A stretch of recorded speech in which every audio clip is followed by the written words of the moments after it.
from the broadcast center in Los Angeles, this is KCAL 9 News at 8. Live, local, late breaking. And tonight on KCAL 9 News at 8, explosions at a Southland water treatment plant. Dozens are hurt, many more evacuated. 5 people killed, 3 of them Americans, in a terror attack at a synagogue in Jerusalem. We have reaction from President Obama tonight, plus one of the rabbis killed has a Southern California connection. And Orange County's come up with a way to make it safer for drivers to get in and out of the carpool lanes. Easier access is just a stripe away. Good evening, everybody. I'm Elsa Ramon. Hi, everyone. Thanks so much for joining us tonight. I'm Susie Sa. Our top story here on KCAL 9 News today is breaking news in South Los Angeles, a barricade situation tonight. Stu Mundell is live in Sky 9 with more. Stu. Well, Elsa, Susie, is all happening out here in South Los Angeles. It started out with a man with a gun call right around 6 o'clock this evening, turned into a barricade situation, and you can see Sheriff's Department came out here in force, shutting down a neighborhood, and some residents have been evacuated. This is happening at the corner of the 108th and Normandy in the South Los Angeles area. That's where they have their command post set up inside that neighborhood that you see right there. That's where that man with a gun is right now. Now, the Sheriff's Department have their special tactics weapons guys here on scene. They have a helicopter in the air. Normandy is shut down from 106 all the way down to Imperial while this is going on. Again, some residents have been evacuated. As we understand it, though, a man with a gun call is how this thing started, turned into a barricade very quickly. Right now, though, we understand no injuries to anyone involved, but still a very tense standoff out here in the South Los Angeles area this evening. Live in Sky 9, I'm Stu Mundell. Back to you guys in the studio. Okay, Stu, and please keep us updated throughout the evening. Thank you so much. Tonight, firefighters are trying to figure out what exactly caused several explosions at a Ventura County water treatment plant. Dozens of people were taken to the hospital today. It happened this morning at Santa Clara Water Waste Company on Mission Block Road in Santa Paula. KCAL 9's Randy Page has new details about what went wrong. When firefighters arrived at the scene of a truck explosion early this morning, this is what they found. That's the vacuum truck at the center of the explosion, sitting in the middle of a wastewater treatment facility. Fire officials say the white substance all over the ground was spread by the explosion. Firefighters looked down at their shoes and saw the material sparking into flames around their feet. They quickly got out of there, and then this happened. Ventura County Fire Captain Mike Linbury says the white substance coating the ground and erupting into flames is a form of organic peroxide, a highly volatile chemical that burns quickly. He says the big concern involved the other chemicals, including sulfuric acid and other corrosives stored in containers nearby. And if those caught fire, the toxic cocktail spread by the smoke could potentially be extremely hazardous. We had acids burning. We had other, we had wood. We had everything in the area, rubber on tires and boots burning.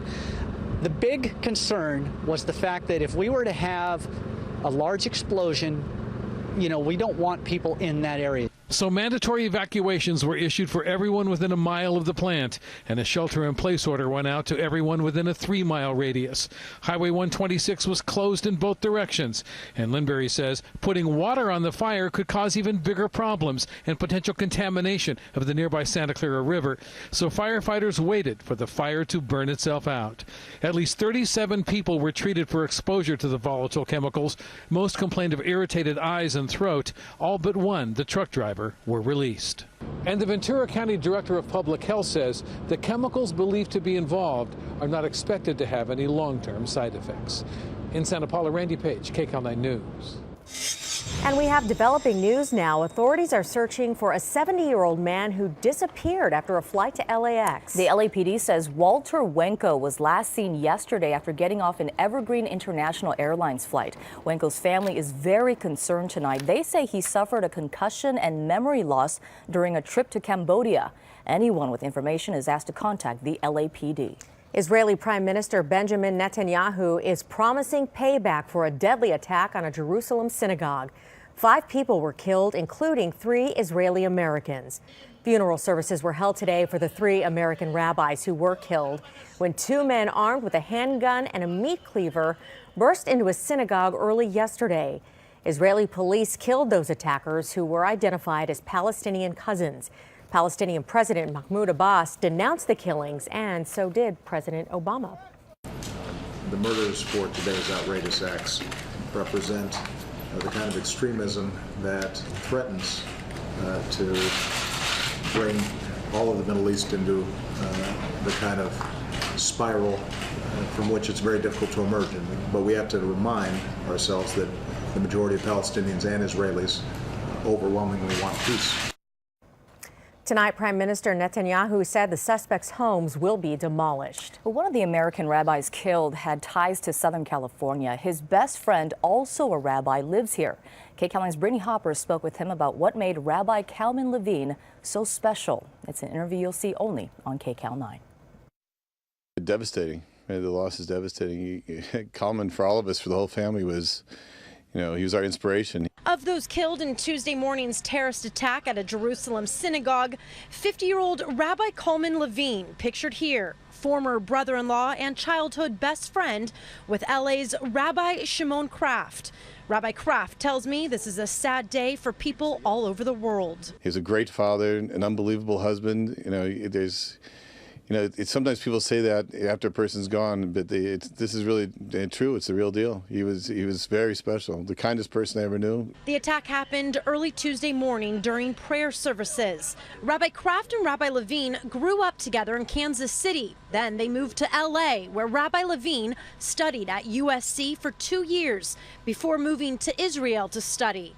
He then went on to teach the Jewish faith to thousands. Rabbi Kraft says the world lost a great scholar. He lived in the study hall and he died in the study hall. Rabbi Levine leaves behind a wife, 10 children, and 5 grandchildren. Near Century City, Brittney Hopper, KCAL 9 News. Riverside police shot and killed who they describe as a drug suspect following a brief pursuit. Officers were conducting a drug investigation when gunfire erupted on Keller Avenue. They say they recovered a gun at the scene. One person is dead, but no officers were hurt.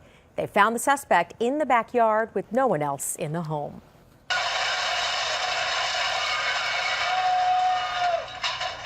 Wow, look at that. A wild crash in the Inland Empire was caught on camera today. This was the dramatic scene in Moreno Valley when a suspected drunk driver plowed into a liquor store and hit a customer. And that customer was taken to the hospital with moderate injuries. The driver tried to walk away but was detained by police and arrested for DUI.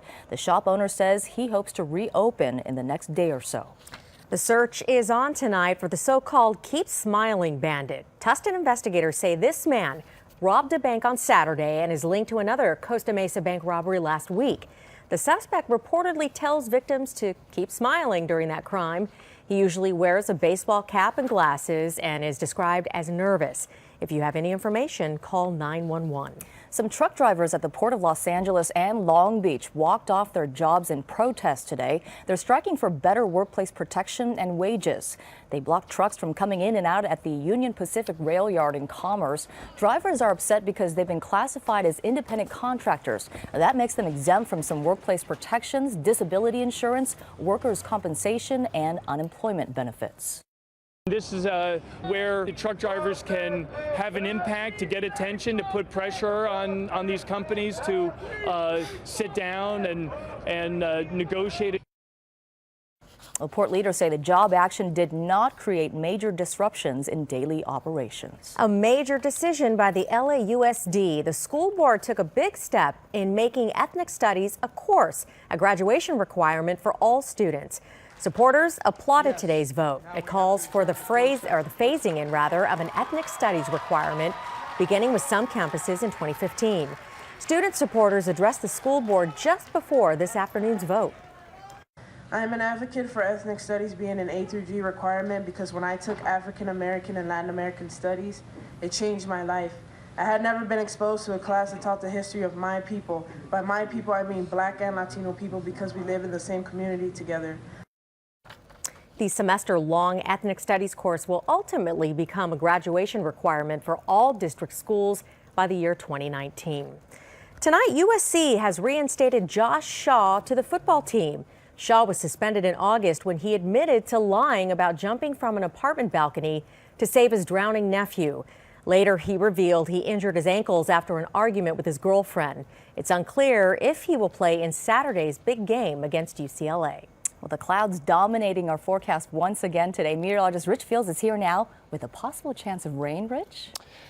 Possibly. We're not going to hold our breath. Really, it's Point Conception northward, Santa Barbara northward for any kind of shower activity. We're just going to see mostly cloudy skies by the time Thursday rolls around, but we'll talk about all that. I want to talk about current conditions right now in this first forecast. We're talking little or no marine layer presence as high pressure was the name of the game all day today, and we saw a nice boost in daytime highs. Things will start changing after this. I've got Granada Hills, Chino, Fullerton, Riverside on the KCAL 9 Weather Network. Temperatures ranging from 53 degrees in Chino to 64 degrees in Fullerton and Riverside. Look at the wind gust in Granada Hills. 36-mile-an-hour gust. Fullerton almost at 30, 15 in Chino, Riverside at 14-mile-an-hour gusts. Let's check the pinpoint forecast with the daily news for the San Fernando Valley. Right now 64 degrees in Van Nuys with clear skies. Looking for an overnight low at 52. We'll pick up some cloud cover. 68 for the daytime high with partly cloudy skies tomorrow. There's the tail end of this trough of low pressure passing through Southern California. All we're going to see out of it is a little high cloud cover. We have a series of systems coming through though, and that could change things up for us a little bit. Maybe some moisture for offshore folks, and we've got those high surf advisories posted. We'll talk about that and a whole lot more coming up in just a couple minutes. Susie, Elsa, back to you. All right, Rich, thank you so much. New York's Times Square is already one of the world's brightest spots with its Broadway theater marquees, neon signs, and huge video screens. But tonight, it's getting even brighter with the unveiling of a new digital billboard that's the size of a football field. KCAL 9's Lauren Leister has all the details. The lights over the crossroads of the world are shining even brighter as a new mammoth digital billboard casts an intense glow over New York City's Times Square. It's amazing, absolutely amazing, it's huge. The mega screen is about the size of a football field. It takes up a whole city block and is 8 stories high. It makes it all that much better and all that much more energy. That is us, that is New York. Officials flipped the switch Tuesday night. Bright lights and big billboards have always been one of Times Square's biggest draws. It's a place where advertisers spend millions of dollars to bombard their audience with their messages. We have anywhere from 300,000 to 450,000 people a day walking through Times Square, which is why it's always been a haven for advertising. This enormous billboard uses the latest in lighting technology with 24 million LED pixels. The picture is said to be even better than the best HD TV sets. For now, visitors will see artsy animation on the screen. Next week, Google debuts as the first advertiser, reportedly spending millions to display ads through the end of January. In New York, Lauren Lister, KCAL 9 News. That's going to be something on New Year's Eve. Oh, absolutely gorgeous. The whole area down there during the holidays is spectacular. Oh, it's going to be beautiful. Well, freeways in Orange County will look a little different in the future. Coming up, why officials say the changes they're making will make carpool lanes safer. Then doctors at UCLA make a major medical breakthrough. How the cure they found helped save this little girl's life. Also coming up, a Southland school shut down because of a controversial social media app. But first, here are the top stories on KCAL9.com, where we are always on.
Now at 8, parents of a beautiful baby girl say it's nothing short of a miracle. Their smiling 2-year-old is now living a normal life thanks to breakthrough treatment at UCLA. She's a twin born with a rare immune disease that's commonly referred to as bubble baby. Tonight, KCAL 9's Christine Lazar shows us how doctors at UCLA are changing lives with an amazing new therapy. 2-year-old twins Evangelina and Annabella Padilla-Vaccaro are the picture of good health. Young, vibrant, and carefree. But when the girls were newborns, their mother sensed something was wrong with one of her twins. Having twins was never easy in the first place. And then when you find out that one is sick, it's, well, devastating. Eventually, Evangelina was admitted to the hospital and diagnosed with ADA-deficient severe combined immunodeficiency, or the bubble baby disease, meaning Evangelina was born without a working immune system. You're not physically in a bubble anymore. I think at this point that's a metaphor, but she lived in a bubble. She was deprived of everything that a normal kid, was. A common childhood illness like a cold could kill her. It was masks, it was sanitizing, it was if you didn't take a shower and come straight to the house, you weren't coming in. Most children with bubble baby disease die before the age of 1 or 2. But when Evangelina was 3 months old, her parents Alicia and Christian learned UCLA had one spot left in a stem cell clinical trial. And we were basically saying, here's our daughter's life, make it last. Doctors at UCLA collected some of Evangelina's bone marrow. Her stem cells were isolated, and the gene that she's missing was put into those stem cells. Her bone marrow was then put back into her body. So far, over the 2 years since she's had it, her immune system's been very steadily fine. For all the lab tests we do, she has normal numbers of T cells and B cells. To date, Evangelina's doctor, Donald Cohn, has cured 18 children with bubble baby disease. The oldest is now 7 years old. It's great. It's why I think it's why we go into medicine, why we go into science. The twins celebrated their 2nd birthday over the summer. It was the first time they were able to be around a large group of people without worry. To have that life given back to you, it's an immeasurable gift. At UCLA, Christine Lazar, KCAL 9 News. They are one of the ocean's top predators, but scientists hope sharks will one day help them predict storms. The Marine Conservation Program at the University of Miami already tags about 300 sharks a year to study their movements, but researchers now want to use more advanced tags that can collect real-time, around-the-clock weather data. Sharks can swim to hard-to-reach depths, and that is why scientists say they could improve storm forecasts by up to 20%. Not only are they swimming in those areas, they're also providing data at a high data rate that give you more information than you currently have with just satellites. Scientists still need to secure some funding, but they hope to have about a dozen weather sensors swimming with the sharks over the next few months. Rich needs a shark. Yeah, you need a shark. What does shark say it's going to be like today? I'm just curious to know, how do they get the upper level atmosphere data? I mean, they're down there in the ocean. I don't know. Maybe that's all they want, and they leave the humans to get the upper level. I was going to say, that's where it's all at. Exactly. All right, so today was the nice day. Wow. It was kind of cloudy today, yeah. It was cloudy, exactly right, yeah. but it was the warmest day of the week and probably the clearest till we hit the end of the weekend and into next week. We're talking about a series of low pressure systems coming into the coast of California, going to affect our weather pattern a little bit. So we're going to cool off. Certainly, we're going to pick up a lot more cloud cover, but not much chance of seeing any kind of precip. Possibly on Thursday to our north up through Santa Barbara County. Maybe Ventura County mountains might see a sprinkler or two, but still we're a few days out. And it doesn't look like it's going to happen at this point. There's a shot at downtown, lower levels of the atmosphere, very clear. We've got high cloud cover streaming across overhead, and that was the name of the game throughout the day today. Even though we're under the ridge of high pressure, it was a dirty ridge of high pressure. We talked about that last night here on KCAL 9. There's current temperatures on the screen now. Downtown at 61, 62 at LAX, mid-60s through Riverside and Van Nuys, upper 50s for Fullerton. Oxnard now at 60 degrees after topping out officially today at 77 degrees downtown, 5 degrees above normal for this time of the year. here, and here's our headlines. Series of lows will keep us cloudy and cool the next couple of days. High surf advisories and very large westerly swells coming our way. Sunnier skies by Sunday and through Monday and Tuesday of next week. Here's our high surf advisory for the coastal communities through Oxnard. Portions of Los Angeles, Orange, and San Diego counties could see surf running 5 to 8 feet and some very dangerous rip currents out there as well. There's that upper level high cloudiness that was streaming across the area all day today, even though we are under the influence of high pressure, kept us on the warm side. But this area of high pressure is going to get shoved out of the way as a series of low pressure systems comes in, brings showers to our north. There's another one waiting in the wings out here in the Pacific, and that will keep us on the cloudy and cool side over the course of the next couple of days. Here's your 7-day forecast. 73 downtown tomorrow, 71 at the beaches, 72 for the valleys and IE, 60s for everybody across the board by Thursday. That's going to be the cloudiest day of the week. If the trough happens to dip a little further south, we may see a little bit of moisture, but it doesn't look like it's going to happen. Looks like all the rain activity is going to stay off to our north, and then much better conditions as we hit the weekend. Ladies, back to you. Yeah, lots of sunshine next week, Rich. Thank you so much. It's time now to look to the top of the 9 o'clock hour. Lena Wynn is in our newsroom with a look at what is ahead on KCAL 9 News at 9. Lena. Hi, Elsa and Susie. Thank you. Here are the stories that we're working on. On Capitol Hill tonight, a big failure for the controversial Keystone Pipeline. It falls one vote short in the U.S. Senate. We'll see why at 9. Plus, a specialized unit of the California National Guard training for its next mission in the Ebola hot zones of West Africa. And a rude awakening for residents in Chicago when a plane goes down right in the middle of their neighborhood. It all starts at the top of the hour on KCAL 9 News at 9, and we'll see you then. Susie, Elsa, back to you. All right, Lena, thank you so much. Well, 2 days ahead of the LA Auto Show, car lovers are getting an early treat. Oh, yeah, this is really cool. Next at 8, the Connected Car Expo that is showcasing the future of auto technology. I'm Lisa Siegel. New questions about taking aspirin to prevent heart attacks, plus a warning about antibacterial soap. Health Watch is still ahead at 8. Time now for the Bank of the West Business Report on KCAL 9. Bank of the West. Go West. LA County is now the second least affordable housing market in the entire country for the middle class. Only 1 in 5 families can afford the median-priced home. Pasadena and the rest of the San Gabriel Valley are the worst communities. LA's west side and beach communities rank second. Downtown Los Angeles is number 3, and the San Fernando Valley ranks 4th as being least affordable for middle-class buyers. The federal government has ordered a national recall of airbags made by Takata.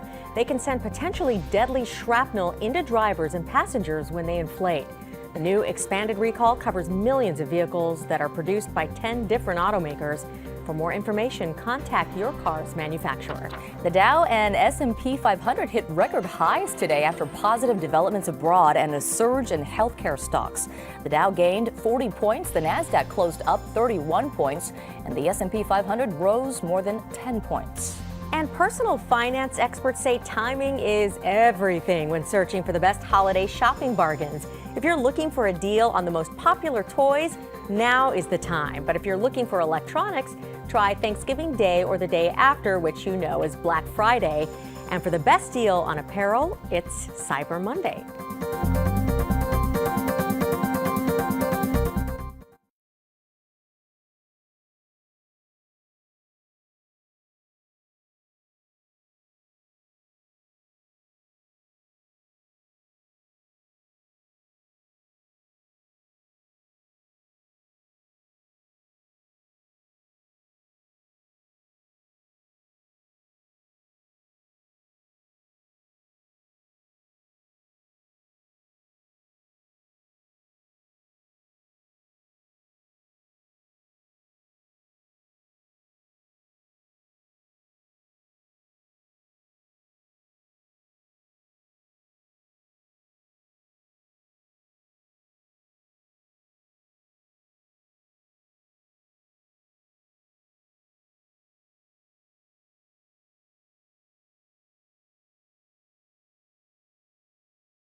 We're just days away now from the LA Auto Show. There's a lot more to do there than just check out next year's models. Yeah, KCAL 9's Stephanie Simmons gives us a sneak peek at some of the cool technology that will soon have us driving in style.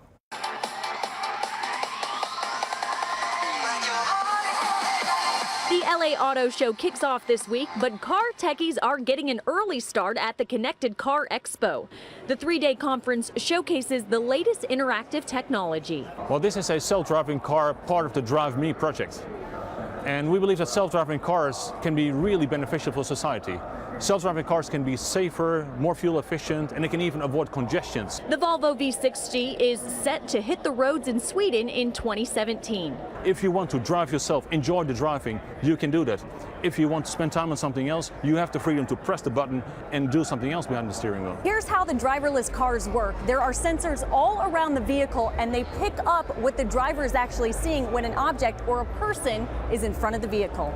Also on display, the Audi TTS, which has both autonomous and piloted driving capabilities and includes special radar sensors and laser scanner safety features. What we want to do is we want to take the apps and services people use when they're driving. Things like we see people texting while they're driving. This is really unsafe, and in most cases it's illegal as well. We want to take those services and bring them into the car. Hyundai's new service allows drivers to plug in their smartphone and enjoy a safer, hands-free drive.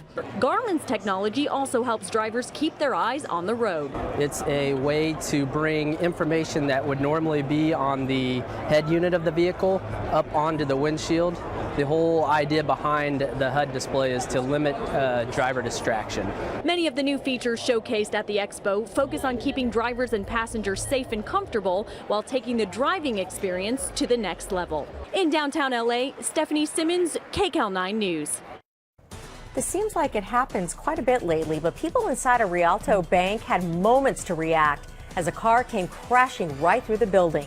Coming up here at 8, a mother describes the tense moments when she saw that car coming right towards her and her 2-year-old son. And a social media threat shuts down a local school. What you need to know tonight about the apps your kids might be using.